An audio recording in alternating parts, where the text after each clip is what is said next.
Good morning and welcome back to CityLine. I want to first say thank you to Jeff Luders for sitting in for me last week.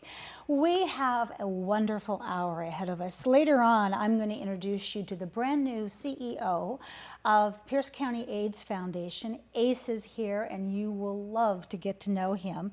Michelle is here with the Emergency Food Network, and she also brought Beth Johnson with her, who is the CEO of Coordinated Care. They're going to talk about their partnership. And then Tacoma Concert Band, Gerard and Morris are here. Has it been a year? I think it has been a year since I've seen them. Last time I had them on the show, we were Zooming from my kitchen. And October, as you know, is Art Month here in Tacoma. One of my favorite months is Art Month. And I have two individuals who are on the tour who are here to talk about their art and how you can get a peek of it. Please join me in welcoming Beverly Natus. You are artist extraordinaire, and those are my words. Welcome to CityLine. Thank you so much. It's an honor to be here. You're welcome. And J.W. Harrington, hello, my dear. Welcome to CityLine. Thank you. Great to be here. Good to have you here. Last time I saw you in person, we were at, I think it was a SpaceWorks auction. Yes. That's right. And I was concerned because you had not received your meal yet. See? There we go. And it all came, and it was fantastic. It was fantastic, and it was a great auction. So we're going to talk about just artistic work and visiting your space and talking about what you started. So I'm going to ask each of you the same question, and JW, I'm going to start with you first. Tell me about your artistic work and what mediums do you work in? Okay. I'm a painter, so it's mainly two-dimensional work. I work in acrylic and oil. And in fact, sometimes both. You have to be careful, but you can do that. Nice. My joy is abstraction. I say this all the time, but I love giving the viewer the power to decide what they're looking at and what it means to them, because that's what I like to do as a viewer. I also paint representational pieces, and some that actually mix the two. And we have some of your work here. Like this is You Are a Star, and so it's obviously somewhat representational, Yes. but it's also got some abstraction going on there. And let's talk about this. This is a rose, I call it, but it's actually a drip painting. Yes, You know, I see the drips. and so it's a bird, it's a rose, there's grass, It's or it's cocoon. just lines and curves. Yeah, that is fabulous. Okay, this one, what's this one called? Caress. Oh, I love that. This is beautiful. And this one? Fulara. Which means? Well, that's a made-up word, and this is a series of invented or imagined landscapes Okay. that I'm working All right, on. it's beautiful. Oh, who's this? This is entitled Muse, and this is a portrait of my niece, Courtney Bryan, who's a composer and professor of music. I see some similarities there in the face, absolutely. Miss Beverly, tell us about your artistic work and what mediums you work in. I work in every medium that Wow. I can get a hold of. Yes. So my work is focused on the content, which is usually a story that I'm trying to process about living in the world today. Much of my work deals with social issues that I have lived. And a lot of my work is about healing trauma, the different kinds of trauma that we might experience living in a body on the planet at this moment. And often it's about creating connections with other people. So Beverly, this one, who is the invader? Wow, love this. And this was inspired by the work of Dr. Christopher Schell, who was on the faculty at UW-Tacoma. He is an urban ecologist who looks at the relationship of urban coyotes to gentrification and issues of race in our urban world. And I created this artist book. It was commissioned by the library at UPS. Lucia Harrison curated the exhibition, and it is now in the collection, the Cynthia Sears collection at the Bainbridge Island Museum of Art. She purchased it. I love that museum. Ooh, this is beautiful. This is part of a project that I did during the pandemic. It's called the Dead Ocean Scrolls and Other Possible Futures.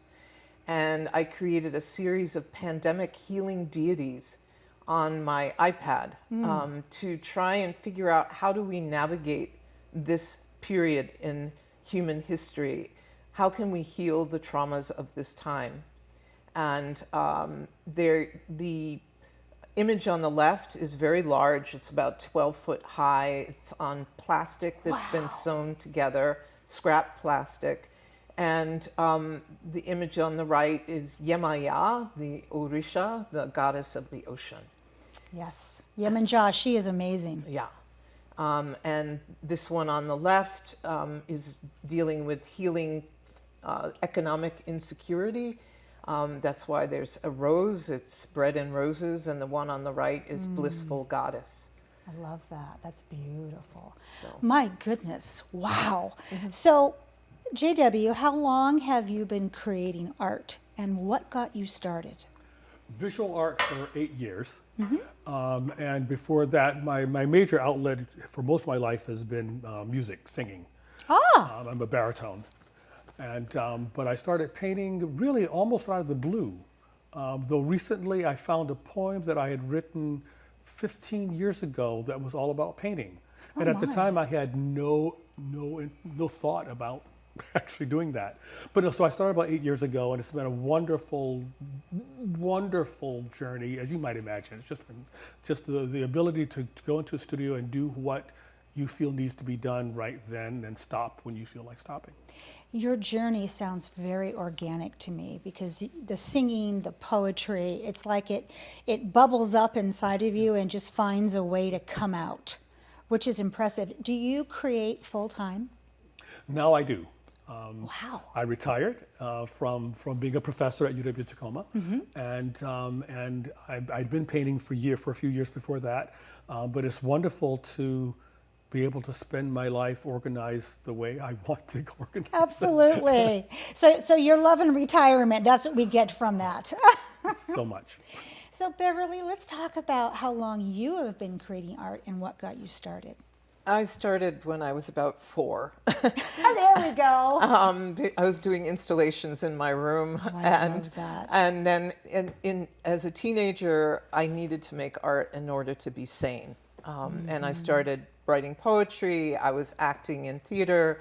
I was drawing and painting, and I was singing. And all of those different forms continue to feed my work.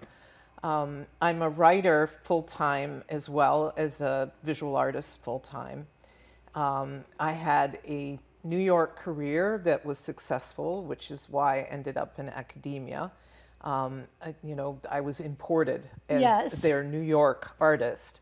And now that I've left academia, I've retired in 2020, I'm writing a book called Rewilding Our Muses, Creative Strategies for Navigating the End of This World, because I see art and art in community as one of the ways that we will be resilient in this time that requires enormous adaptation. And I facilitated a project that people can go see. It's a public art project. It's a disobedient art project. Yay. We didn't get permission to do this. You got forgiveness. It's called the Tacoma Story Hive, and it's on the corner of North Ainsworth and North 7th Street. I know where that is. I live right around the corner from that. And you can put your own story Yes. into the hive and read other people's stories about how you've navigated the pandemic and what skills you've learned, what Wow. challenges you're facing, and what your dream is for the world we can co-create So now. that's you. I love that. Well, it's the neighborhood. It's the neighborhood. It was a collaborative project. So I want to stay with you for a second, Beverly. Tell me something that the visitors will learn while visiting your space. Well, I have up a mini retrospective. I have work up from 40, 50 years ago, as well as work that was done last week. And so being able to see all these different threads in an artist's work, I think will hopefully be liberating for someone who Yes. comes there. They can see that, oh, look, she did this very conceptual project that is about, trying to invite people to do different actions, interventions in public spaces. And she also does abstraction. She also does landscape. She does work about,